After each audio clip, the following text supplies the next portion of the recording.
നല്ലവനും വിശ്വസ്തനുമായ നമ്മുടെ കർത്താവിൻ്റെ ധന്യമായ നാമത്തെ ഞാൻ സ്തുതിച്ച് മഹത്വപ്പെടുത്തുന്നു. കർത്തൃസന്നിധിയിലായിരിക്കുന്ന ബഹുമാന്യ ദൈവജനത്തിനും കർത്താവിൻ്റെ ദാസന്മാർക്കും ക്രിസ്തുവേശുവിൽ വന്ദനങ്ങൾ. ഇന്നും നമുക്കൊരുമിച്ച് കർത്താവിൻ്റെ പാദങ്ങളിൽ കുറച്ച് സമയമേ ഉള്ളെങ്കിൽ കൂടെ അടുത്തു വരുവാനായിട്ട് ദൈവം അവസരം നൽകിയല്ലോ.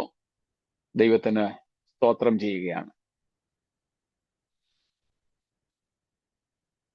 വെളിപ്പാട് പുസ്തകം 19-ാം അധ്യായത്തിന്റെ 11-ാമത്തെ വാക്യമായിരുന്നുവല്ലോ നാം ഇന്നലെ ചിന്തിച്ചു കൊണ്ടിരുന്നത്. നാം അതിൽ കണ്ടത് 11-ാമത്തെ വാക്യം ഒന്നും കൂടെ വായിക്കാം. അനന്തരം സ്വർഗം തുറന്നിരിക്കുന്നത് ഞാൻ കണ്ടു. ഒരു വെള്ളക്കുതിര പ്രത്യക്ഷമായി. അതിനുമേൽ ഇരിക്കുന്നവന് വിശ്വസ്തനും സത്യവാനും എന്ന് പേർ. അവൻ നീതിയോടെ വിധിക്കുകയും പോരാടുകയും ചെയ്യുന്നു.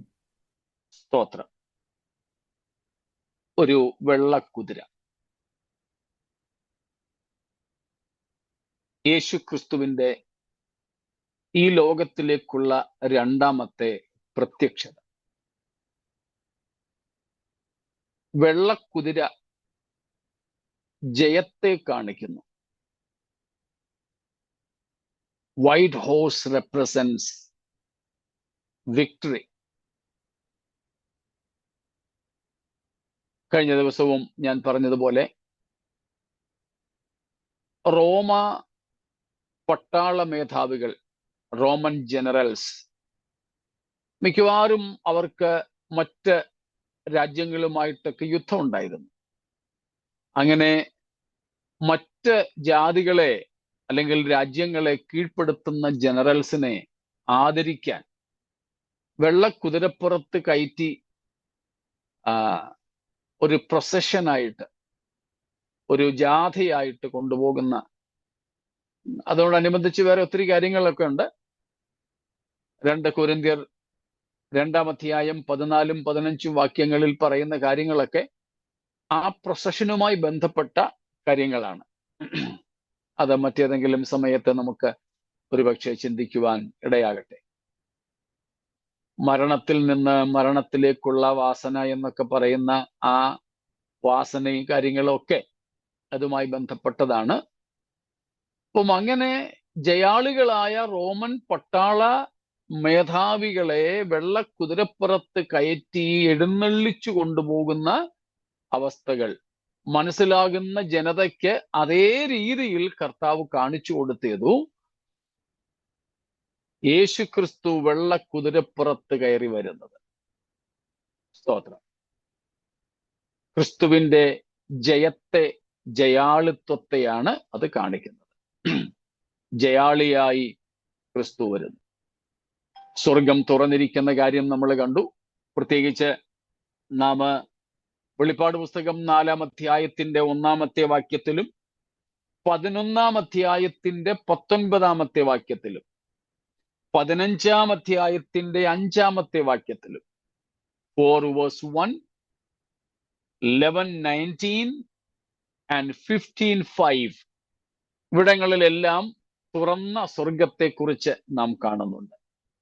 കൂടാതെയാണ് ഇവിടെ ഇപ്പോൾ 19:11-ലും 19:11 നാം തുറന്ന സ്വർഗത്തെ കാണുന്നത്. സ്തോത്രം. അപ്പോൾ യേശു ക്രിസ്തു ഇവിടെ വെള്ളക്കുതിരപ്പുറത്ത് കയറി വരുന്നു. ഇവിടുത്തെ വെണ്മ വിജയത്തെ കാണിക്കുകയാണ്. യേശു ക്രിസ്തു നമ്മൾ അറിയുന്നത് പോലെ ക്രൂശിൽ പാപത്തെ പരാജയപ്പെടുത്തി, പാപത്തിന് പരിഹാരം വരുത്തി.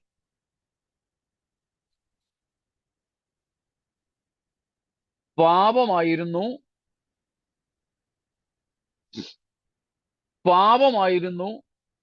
നമ്മുടെ പരാജയത്തിന്, മനുഷ്യന്റെ വീഴ്ചയ്ക്കുള്ള പ്രധാന കാരണം.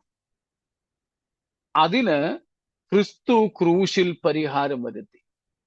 നമ്മുടെ അല്ലെങ്കിൽ മനുഷ്യജാതിയുടെ മരണത്തിനും ശാപത്തിനും ദ്രവത്വത്തിനും പിശാചിന് നമ്മുടെ മേൽ അധികാരമുണ്ടാകേണ്ടതിനും ഒക്കെ കാരണം പാപമായിരുന്നു. ആ അടിസ്ഥാന പ്രശ്നത്തിനാണ് ക്രിസ്തു തന്റെ ഒന്നാമത്തെ പ്രത്യക്ഷതയിൽ ക്രൂശിൽ പരിഹാരം കണ്ടത്. ആ പാപത്തിന് പരിഹാരം കണ്ടതിലൂടെ മറ്റെല്ലാറ്റിലും ക്രിസ്തു ജയാളിയായി. ആ ജയത്തിന്റെ പൂർണ്ണതയായിരുന്നു യേശു ക്രിസ്തുവിന്റെ പുനരുത്ഥാനം, ഉയർത്തെഴുന്നേൽപ്പ്. അപ്പോൾ ക്രിസ്തുവിന്റെ ക്രൂശ് മരണവും ഉയർത്തെഴുന്നേൽപ്പും മൂലം ക്രിസ്തു തന്റെ ഒന്നാം പ്രത്യക്ഷതയിൽ തന്നെ ജയാളി ആയിരുന്നു. പക്ഷെ ആ ജയം നാം നേരത്തെയും കണ്ടിട്ടുള്ളതുപോലെ സ്ക്രീനിൽ വേറെ എന്തെങ്കിലും വന്നായിരുന്നു? ഓക്കെ, എന്തോ ഇതിന്റെ സെറ്റിങ്ങിൽ ഉള്ള എന്തോ പ്രശ്നമാണ്. എബ്രാം ജോസഫ് പാസ്റ്ററുകളുടെ മൊബൈലിൽ നിന്ന് പറ്റിയത്. അതിൽ നിന്നാണോ? ഓക്കെ.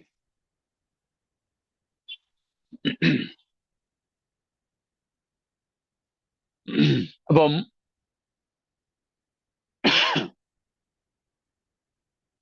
നാം നേരത്തെ തന്നെ കണ്ടിട്ടുണ്ട്, 1 കൊരിന്ത്യർ 15-ാമത്തെ അധ്യായത്തിൽ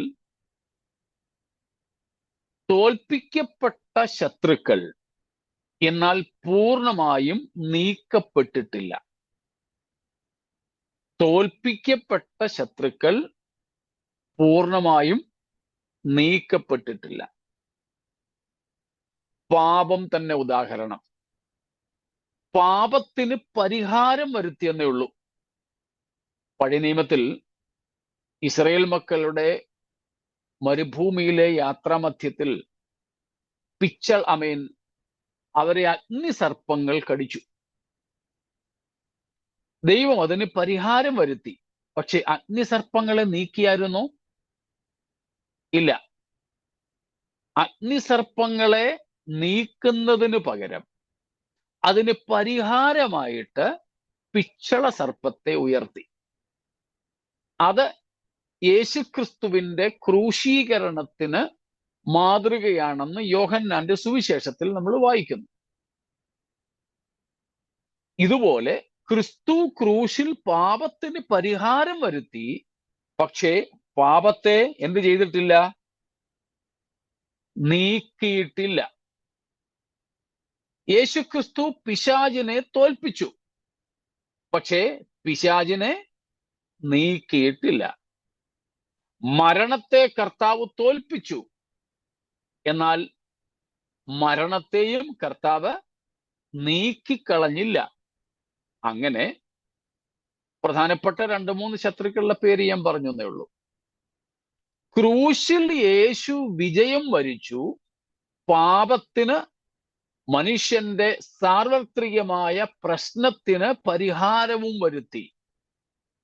എന്നാലും അവയെ കർത്താവ് എന്ത് ചെയ്തിട്ടില്ല? നീക്കിക്കളഞ്ഞിട്ടില്ല. അതിനെക്കുറിച്ചാണ് നാം 110-ാം സങ്കീർത്തനത്തിൽ വായിക്കുന്നത്. അതിൻ്റെ ഉദ്ധരണികൾ എബ്രായ ലേഖനത്തിലും നമ്മൾ കാണുന്നു. എന്താ കാണുന്നത്? ഞാൻ നിന്റെ ശത്രുക്കളെ നിന്റെ പാദപീഠമാക്കുവോളം നീ എന്റെ വലത്ത് ഭാഗത്തിരിക്കുക. അങ്ങനെ ക്രിസ്തു ഇപ്പോൾ പിതാവിന്റെ വലത്തു ഭാഗത്ത് ഇരിക്കുകയാണ്. എന്തിന്റെ പ്രതീക്ഷയോടെ, കാത്തിരിപ്പോടെ? ക്രൂശിൽ യേശു തോൽപ്പിച്ച മുഴുവൻ ശത്രുക്കളെയും കാൽ കീഴാക്കുവോളം, അതിനെ നീക്കിക്കളയുവോളം. ആ അവസാന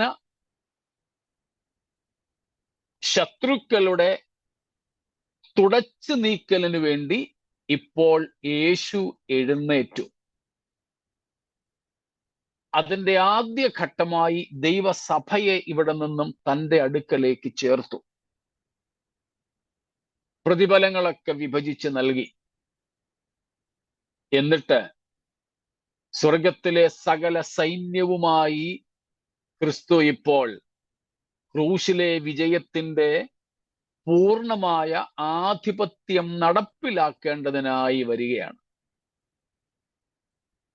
അതിനുവേണ്ടി ഇനിയും കുറെ വർഷങ്ങൾ കൂടെ എടുക്കും. കാരണം ഏറ്റവും ഒടുവിലത്തെ ശത്രു ആരാണ്, എന്താണെന്ന് നമുക്കറിയാമല്ലോ. The final enemy, the last enemy, മരണം. മരണം. അതാണ് നാം 1 കൊരിന്ത്യർ 15:26 കാണുന്നത്. ഒന്നും കൂടെ ആ വാക്യം ഒന്ന് വായിച്ചോളൂ. 15:26. ഒടുക്കത്തെ ശത്രുവായിട്ട് മരണം നീങ്ങിപ്പോകും. അടുത്തത് അത് കഴിഞ്ഞിട്ട് സകലത്തെയും അവന്റെ കാൽ കീഴാക്കിയിരിക്കുന്നു എന്നുണ്ടല്ലോ. സകലവും അവന് കീഴ്പ്പെട്ടിരിക്കുന്നു എന്ന് പറഞ്ഞാൽ സകലത്തെയും കീഴാക്കി കൊടുത്തവൻ ഒഴികെയത്രേ എന്ന് സ്പഷ്ടം. എന്നാൽ അവന് സകലവും കീഴ്പ്പെട്ടു വന്ന ശേഷം ദൈവം സകലത്തിലും സകലവുമാകേണ്ടതിന് പുത്രൻ താനും സകലവും തനിക്ക് കീഴാക്കി കൊടുത്തവന് കീഴ്പ്പെട്ടിരിക്കും. കണ്ടോ, ഒടുക്കത്തെ ശത്രുവായി മരണം നീങ്ങിപ്പോകും.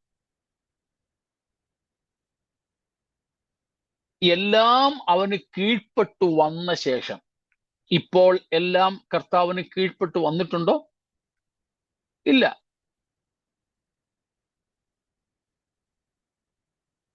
അതിനെ ആക്കി കൊടുക്കാൻ വേണ്ടിയാണ് ദൈവം അനുവദിച്ച, നീതിമാനായ ദൈവം, നമ്മൾ പഠിച്ചിട്ടുണ്ട്, സാത്താനോട് പോലും നീതിമാനാണ്. സാത്താനോട് പോലും ദൈവം നീതിമാനാണ്.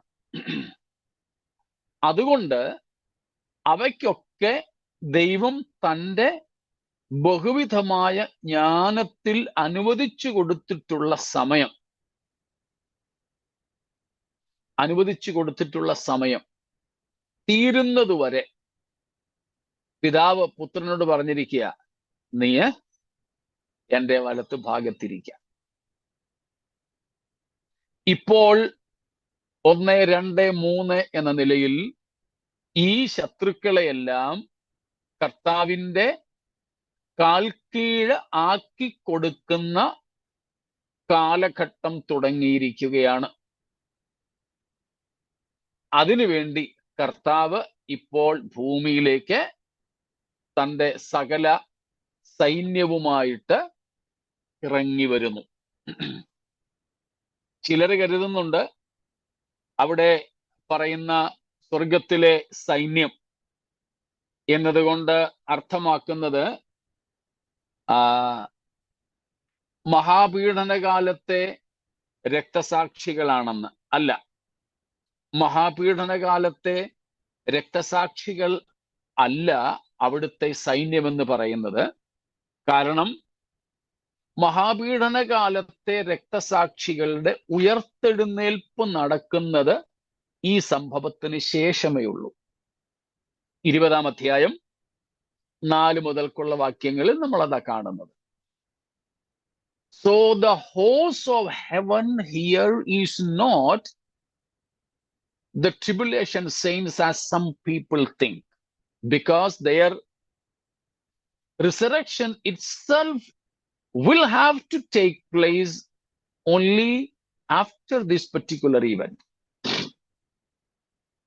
1000 ആണ്ട് വാഴ്ചയ്ക്ക് മുമ്പാണ് ആ വിശുദ്ധന്മാരുടെ ഉയർത്തെഴുന്നേൽപ്പ് നടക്കുന്നതായി നാം 20-4 വരെ വായിക്കുന്നത്. എന്നാൽ ഇവിടെ നാം കാണുന്നത് സ്വർഗീയ ദൂതന്മാരും ഉയർത്തെഴുന്നേൽക്കപ്പെട്ട സകല വിശുദ്ധന്മാരും ഉൾപ്പെടെയുള്ള സൈന്യമാണെന്ന് നമ്മൾ കണ്ടു കഴിഞ്ഞു. സ്തോത്രം, കണ്ടു കഴിഞ്ഞു.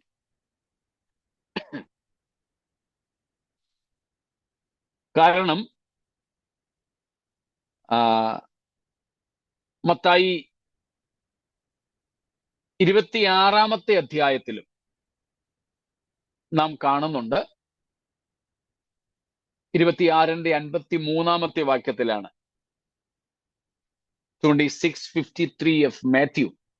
അവിടെ കർത്താവ് പറയുന്നു, വാളൊക്കെ ഉറയിലിട, എന്നെ സംരക്ഷിക്കാൻ വേണമെങ്കിൽ എനിക്ക് പിതാവിനോട് യാചിക്കാമായിരുന്നു. യാചിച്ചാൽ എത്ര 12 ലഗ്യോൻ? ലഗ്യോനിലും അധികം. എന്റെ സംരക്ഷണത്തിന് എനിക്ക് സൈന്യം വേണമായിരുന്നെങ്കിൽ എനിക്ക് ഒരു ലഗ്യോൻ എന്ന് പറയുന്നത് 6000 പട്ടാളക്കാരുടെ റെജിമെന്റ് ആണെന്ന് നമുക്കറിയാം. 6000 പട്ടാളക്കാർ ഉൾപ്പെടുന്ന ഒരു ട്രൂപ്പിനെയാണ്, ഒരു റെജിമെന്റിനെയാണ് റോമ പട്ടാളത്തിൽ ഒരു ലഗിയോൻ അഥവാ ലീജിയൻ എന്ന് വിളിക്കുന്നത്. അപ്പം അത്രയും അധികം സൈന്യങ്ങളെ, സ്വർഗീയ സൈന്യത്തെ എന്ന് പറഞ്ഞാൽ ദൂതന്മാരെ യേശുവിന് വേണമെങ്കിൽ വരുത്താമായിരുന്നു. അപ്പോൾ അവിടെ യേശു തന്നെ സ്വർഗീയ സൈന്യം എന്നതുകൊണ്ട് അർത്ഥമാക്കുന്നത് ദൂതന്മാരെയാണ്.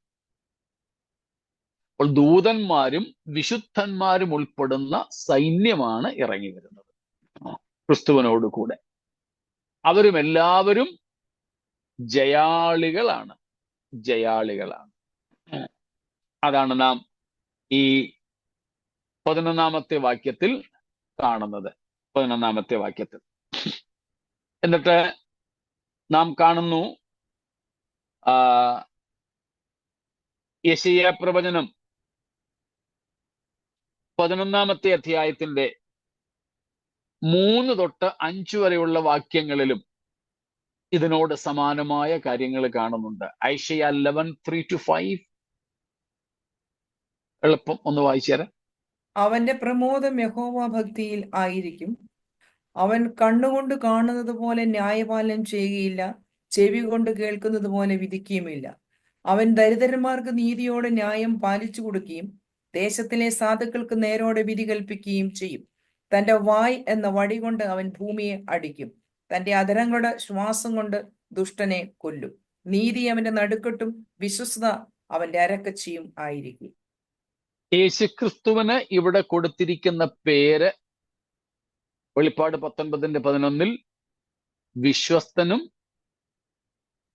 സത്യവാനും. ഇവിടെ യെശയ്യാവ് പ്രവചിച്ച പ്രവചനങ്ങളോട് ചേർന്ന് നിൽക്കുന്ന, ന്യായം പാലിച്ചു കൊടുക്കുന്ന, നീതി നടപ്പാക്കുന്ന വിശ്വസ്തനായ രാജാവായിട്ട് യേശു ഇവിടെ വെളിപ്പെടുകയാണ്. ഇപ്പൊ വിശ്വസ്തനെന്നും സത്യവാനെന്നും ഒക്കെയുള്ള പേര് നമ്മൾ 3-ാമത്തെ അധ്യായത്തിൽ വെളിപ്പാട് പുസ്തകം 3:14 വാക്യം പഠിച്ചപ്പോൾ വ്യാഖ്യാനിച്ചതാണ്. അതുകൊണ്ട് ഇവിടെ ഞാൻ ആവർത്തിക്കുന്നില്ല. അപ്പോൾ യേശുക്രിസ്തുവിന്റെ പേരുകളാണ് നാം അവിടെ കാണുന്നത്. അപ്പോൾ യേശുവിനെ ഇവിടെ നമുക്ക് 11-ാം വാക്യത്തിൽ ഒരു ജയാളിയായി, ഒരു യോദ്ധാവായി, ഒരു പടനായകനായി കാണാം, ഒരു രാജാവായിട്ട് കാണാം. പേര് വിശ്വസ്തനും സത്യവാനും. അതിന്റെ വ്യാഖ്യാനവും നമ്മൾ നേരത്തെ പഠിച്ചിട്ടുണ്ട്. സ്തോത്രം. നീതി നടപ്പാക്കുന്ന. സ്തോത്രം. നമ്മൾ കാണുന്നു, ഞാൻ യാഹിൽ പാട്ടിനകത്തും പാടുന്നുണ്ടല്ലോ, പ്രവാചകന്റെ വാക്കുകളെ ഉദ്ധരിച്ചുകൊണ്ട്, നടത്തും താൻ വിധി ജയം, ലഭിക്കും നാൾ വരെയും തളരാതെ അവൻ ഭൂവിൽ സ്ഥാപിക്കും ന്യായം. ആ പ്രവചനങ്ങളുടെ എല്ലാം ഒത്തുചേരലാണ്, പൂർത്തീകരണമാണ് നമുക്കിവിടെ ക്രിസ്തുവിൽ കാണുവാനായിട്ട് സാധിക്കുന്നത്. അവന്റെ തലയിൽ ഉള്ള അനേകം കിരീടങ്ങൾ യേശുക്രിസ്തുവിന്റെ വിസ്തൃതമായ അധികാരത്തെയും ശക്തിയെയും കാണിക്കുന്നു. ടോളമി എന്ന ഒരു വർഗം, ഒരു രാജവംശം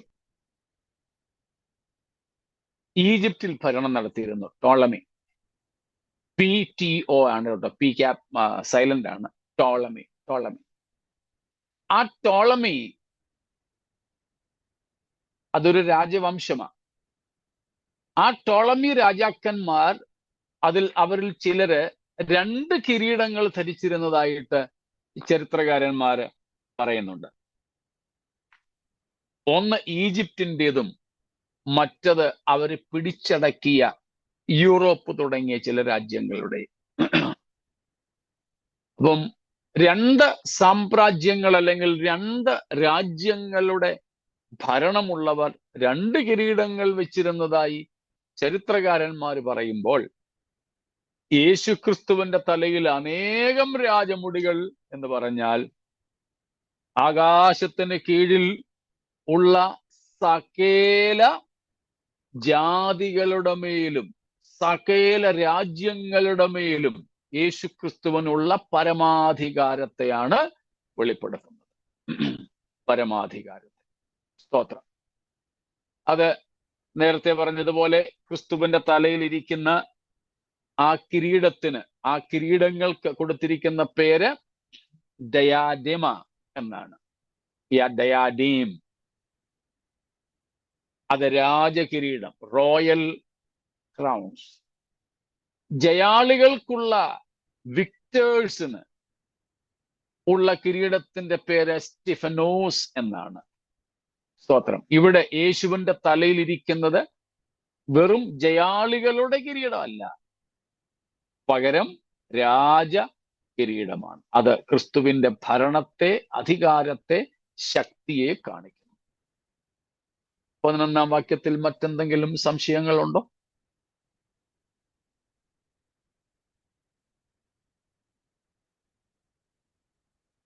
ഇല്ലെങ്കിൽ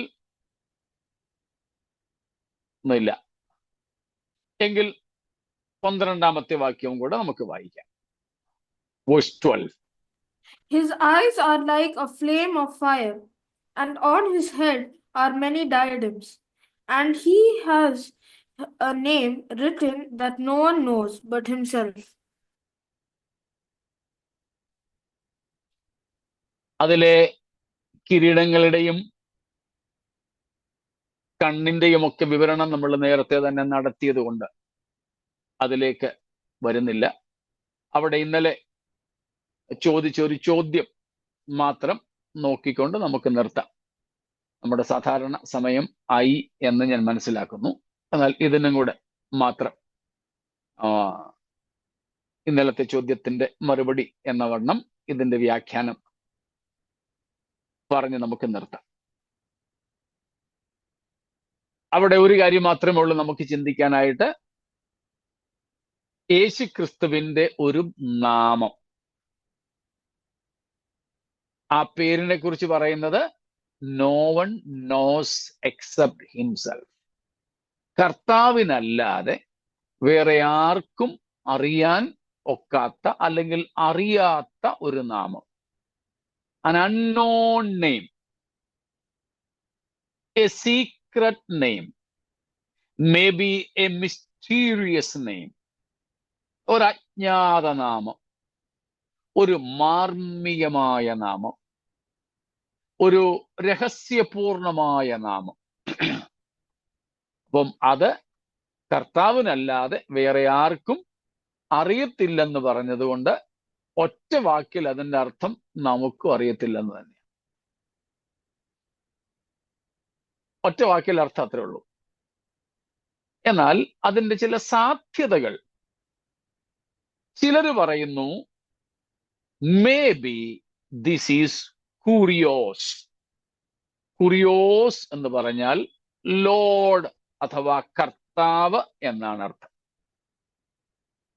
അതിന് പക്ഷേ സാധ്യത കുറവാണ്. കാരണം 16-ാം വാക്യത്തിൽ നമ്മൾ കാണുന്നുണ്ട് അവന്റെ ഉടുപ്പിന്മേലും തുടമേലും കർത്താവ് എന്ന് എഴുതിയിട്ടുണ്ട്.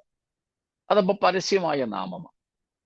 അതുകൊണ്ട് ഈ കുറിയോസ് എന്ന നാമമാകാൻ സാധ്യത കുറവാണ്. അതിന് അവര് പറയുന്നത് ഫിലിപ്പ് ലേഖനം 2-ാം അധ്യായത്തിന്റെ 9 മുതൽ 11 വരെ നമുക്കറിയാം. ഫിലിപ്പീൻസ് 2:9-11 അവിടെ നമ്മൾ കാണുന്നുണ്ട് സകല നാമത്തിലും മേലായ നാമം നൽകി. സകല നാമത്തിലും മേലായ നാമം. യേശുവിന്റെ നാമത്തെ എല്ലാ നാമത്തിലും exalted above all other names. അവര് ഏറ്റുപറയുന്നത് എന്താണ്? Jesus is the Lord.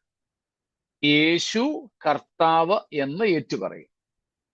അപ്പോൾ സകല നാവും യേശു കർത്താവെന്ന് ഏറ്റുപറയുന്നത് കൊണ്ട് ചിലപ്പോൾ ഈ മാർമിക നാമം കർത്താവെന്നായിരിക്കുമെന്നാണ് ഒരു അഭിപ്രായമുള്ളത്. It's an opinion.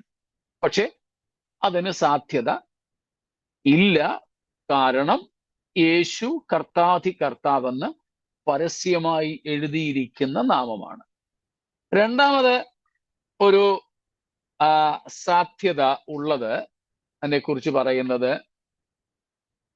it may be because many people do not know how to read Hebrew letters properly, because Hebrew doesn't have vowels as we know. എബ്രായ അക്ഷരങ്ങൾക്ക് സ്വരാക്ഷരങ്ങൾ ഇല്ലാത്തത് കൊണ്ട്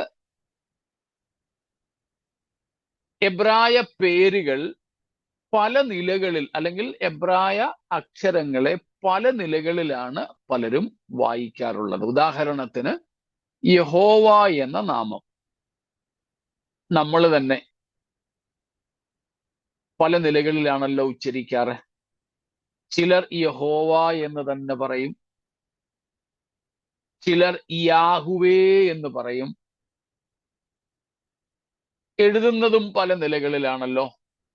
ഇപ്പം ഒരു വേദ അധ്യാപകൻ പറഞ്ഞത്, എബ്രായ ഭാഷയിൽ സ്വരങ്ങളില്ലാത്തത് കൊണ്ട് ദൈവത്തിന്റെ പേരിനെ പലരും പല നിലകളിലാണ് ഉച്ചരിക്കാറ്. യഹോവ, യാഹുവേ, യാഹ്വാ, യഹൂവിഹ,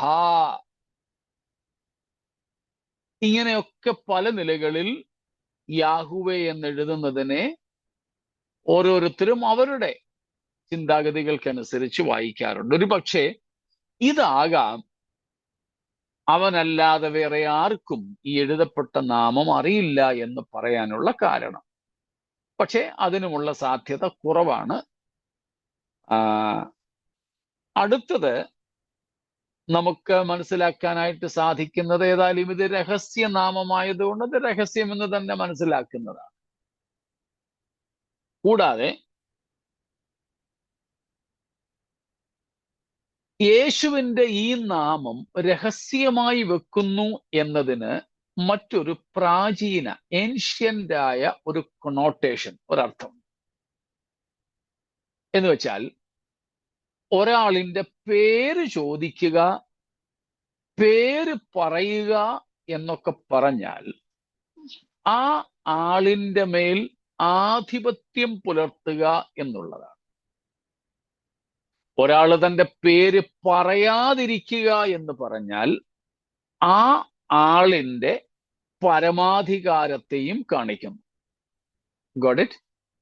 In the ancient world, knowing a person's name was to have a dominion over him. That means if a person doesn't reveal his name, that means he is having an upper hand. For example, ഉദാഹരണത്തിന്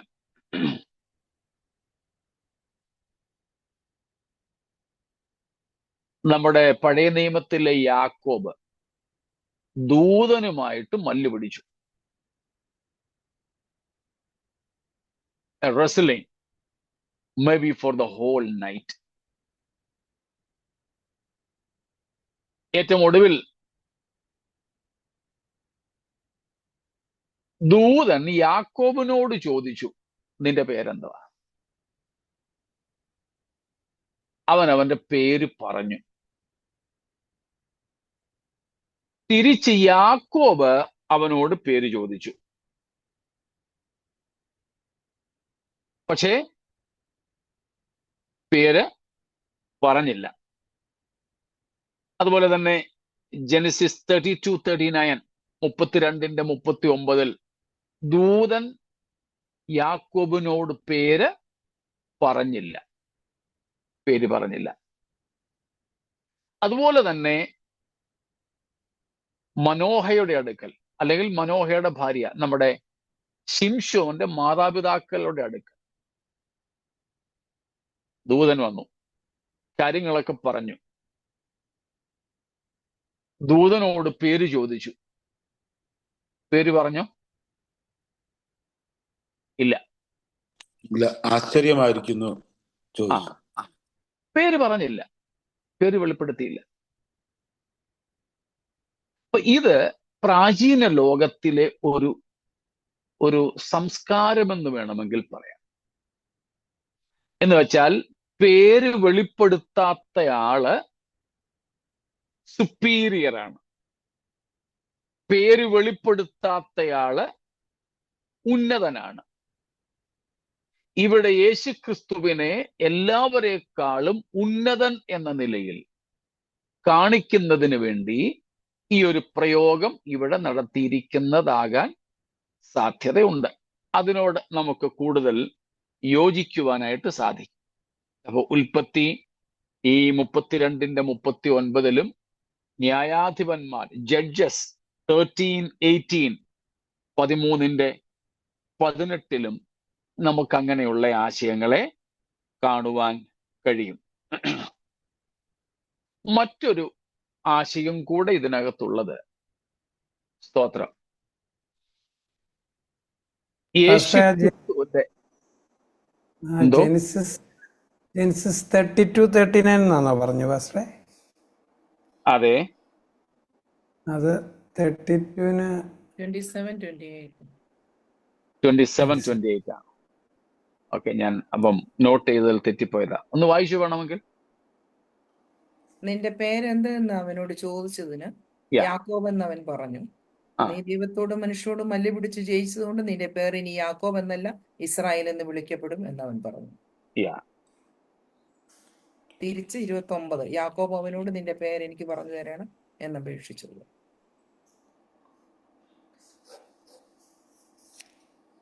reference തിരുത്തിയല്ലോ.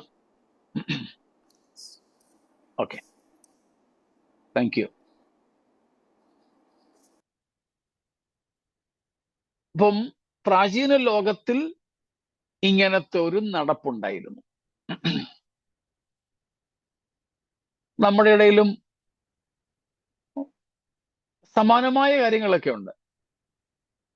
വലിയ ആൾക്കാരോട് നമ്മൾ അങ്ങോട്ട് കയറി പേര് ചോദിക്കാറില്ല. എന്നാൽ അവർ ചോദിക്കും. നമ്മുടെ വീട്ടിൽ തന്നെ വരുന്ന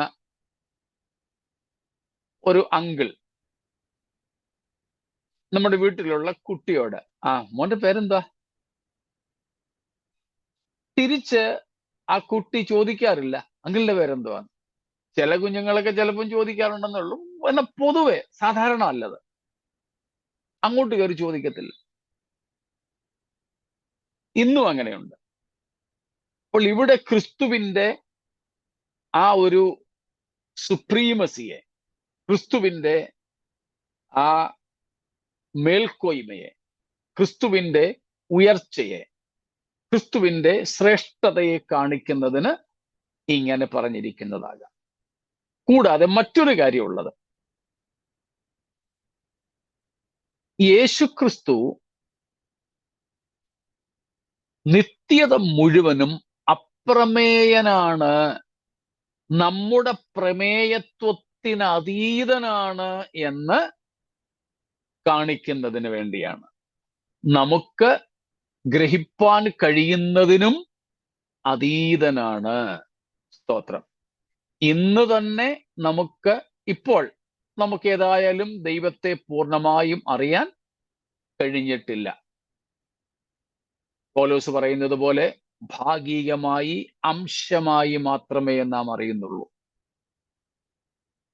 നാം നിത്യതയിൽ എത്തിയാൽ പോലും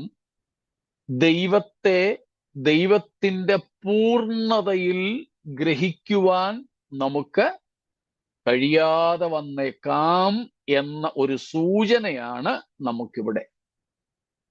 കർത്താവിന്റെ ആ പേര് മർമ്മമായി മറച്ചു വച്ചിരിക്കുന്നത്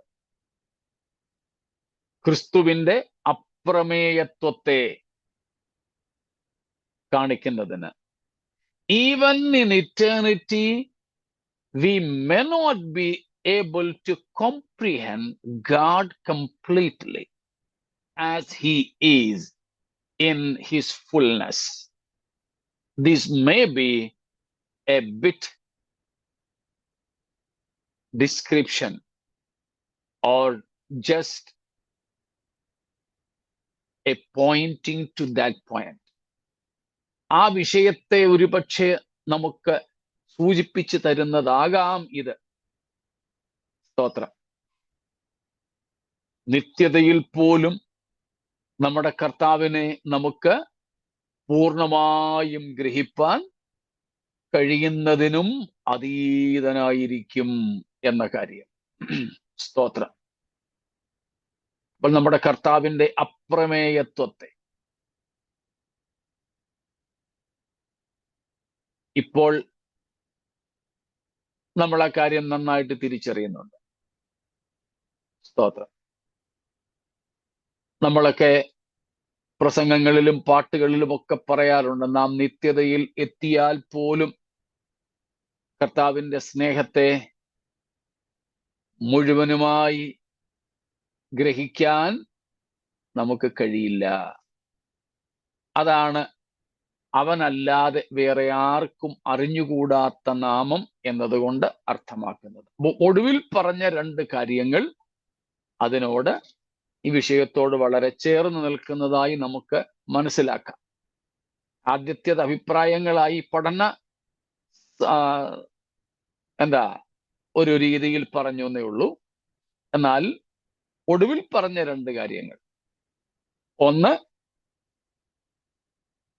കർത്താവിന്റെ മഹത്വത്തെ വെളിപ്പെടുത്തുന്നതിനായി തന്റെ പേര് മറച്ചുവെച്ചു. രണ്ട്, നിത്യതയിൽ പോലും കർത്താവിനെ നമുക്ക് പൂർണ്ണമായും ഗ്രഹിക്കാൻ കഴിയുന്നതിനും അതീതനായി നിൽക്കും എന്ന സൂചനയുമാണ്. ആ പേര് മറച്ചു വെച്ചിരിക്കുന്നു, അല്ലെങ്കിൽ കർത്താവിനല്ലാതെ മറ്റാർക്കും അറിഞ്ഞുകൂടാ എന്ന് പറയുന്നതിന്റെ സാരം. ബാക്കി പല പേരുകളും വെളിപ്പെടുത്തിയിട്ടുണ്ട്. ഈ വാക്യങ്ങളിൽ തന്നെ പല പേരുകളും വെളിപ്പെടുത്തിയിട്ടുണ്ടല്ലോ. എന്നാൽ ഈ ഒരു സൂചന നമുക്ക് തരുന്നത് ഈ രണ്ട് സാധ്യതകളിലേക്കാണ് വിരൽ ചൂണ്ടുന്നത്.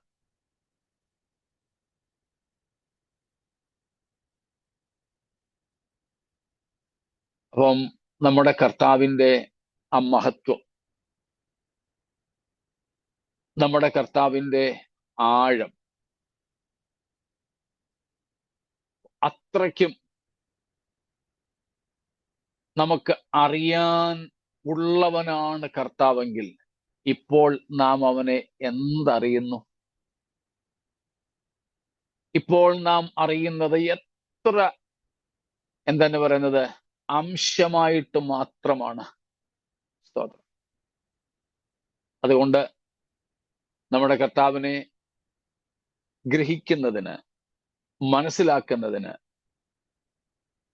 നിത്യത പോലും പോരാ എന്നുണ്ടെങ്കിൽ, സ്തോത്രം, നാം നിത്യത മുഴുവനും തിയോളജി സ്റ്റുഡൻസ് ആയിരിക്കും. ദൈവത്തെക്കുറിച്ച് പഠിക്കുന്ന, അറിയാൻ വേണ്ടി, ഗ്രഹിക്കാൻ വേണ്ടി പരിശ്രമിക്കുന്ന,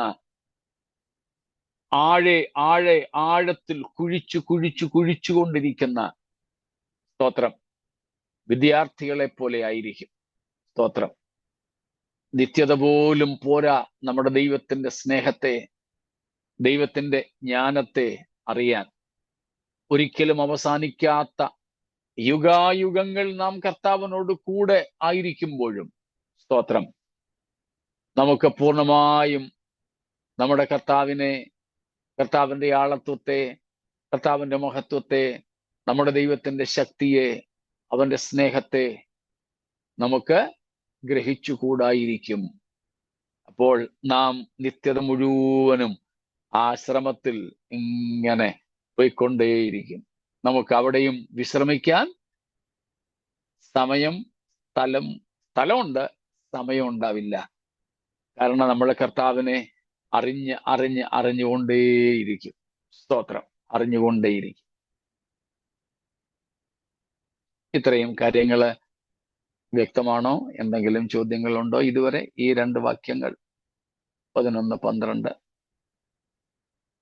ഇതിൽ നിന്നും വ്യത്യസ്തമായ മറ്റെന്തെങ്കിലും അഭിപ്രായങ്ങൾ നിങ്ങൾക്കുണ്ടെങ്കിൽ അതും പറയാം.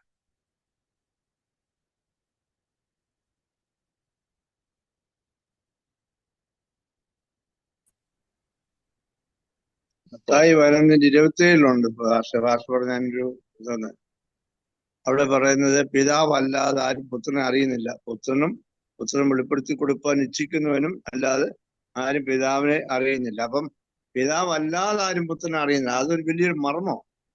തീർച്ചയായിട്ടും വെരി ഗുഡ്. പിതാവ് പുത്രനെ അറിയുന്നത് പോലെ, പുത്രൻ പിതാവിനെ അറിയുന്നത് പോലെയും നമുക്ക് നിത്യതയിൽ പോലും അറിയാൻ കഴിയില്ല എന്നുള്ള സൂചനയാണ്. നല്ലൊരു വാക്യമാണത്. ഇന്നുപോലും നമുക്ക് കർത്താവിനെ അറിയാൻ കഴിഞ്ഞത് കർത്താവ് നമുക്ക് അത്രയും വെളിപ്പാട് തന്നതുകൊണ്ടാണ്. സ്തോത്രം. എന്നാൽ നമ്മുടെ ദൈവത്തിന്റെ ആഴങ്ങളാണ് നിത്യതയിൽ പോലും കർത്താവ് നമുക്ക് വെളിപ്പെടുത്തി തന്നാലും നമ്മുടെ പരിമിതിയും ദൈവത്തിന്റെ അപരിമിതത്വവുമാണ്. സ്തോത്രം. നമ്മുടെ പരിമിതി തീർച്ചയായും നമുക്ക് ലഭിക്കാൻ പോകുന്ന നിത്യതയിൽ നമുക്ക് ഡിഫേമിറ്റീസ്, ഇൻഫേമിറ്റീസ്, കുറവുകളൊന്നുമില്ലായിരിക്കും. പക്ഷേ നമ്മുടെ കുറവുകളില്ലാത്ത പെർഫെക്റ്റ് ആയിട്ടുള്ള പൂർണ്ണതയുള്ള നമുക്ക് അവിടെ പോലും ഗ്രഹിക്കാൻ കഴിയുന്നതിനേക്കാൾ വലിയവനായിരിക്കും നമ്മുടെ കർത്താവെന്ന ചിന്തയാണ് അതിനകത്ത് ഉൾക്കൊണ്ടിരിക്കുന്നത്. സ്തോത്രം.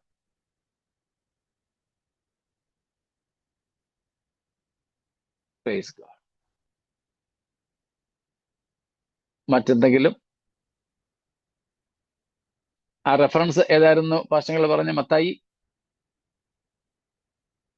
11:27.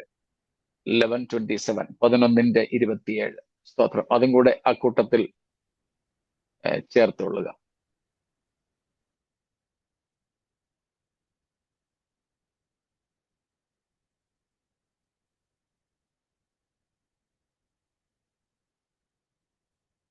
ശരി, മറ്റൊന്നുമില്ല എങ്കിൽ ഈ കർത്താവിനെ താൻ ഇരിക്കും പോലെ നമുക്കൊന്ന് കാണുവാൻ കൊതിയോടെ കർത്താവിന്റെ വരവിനായി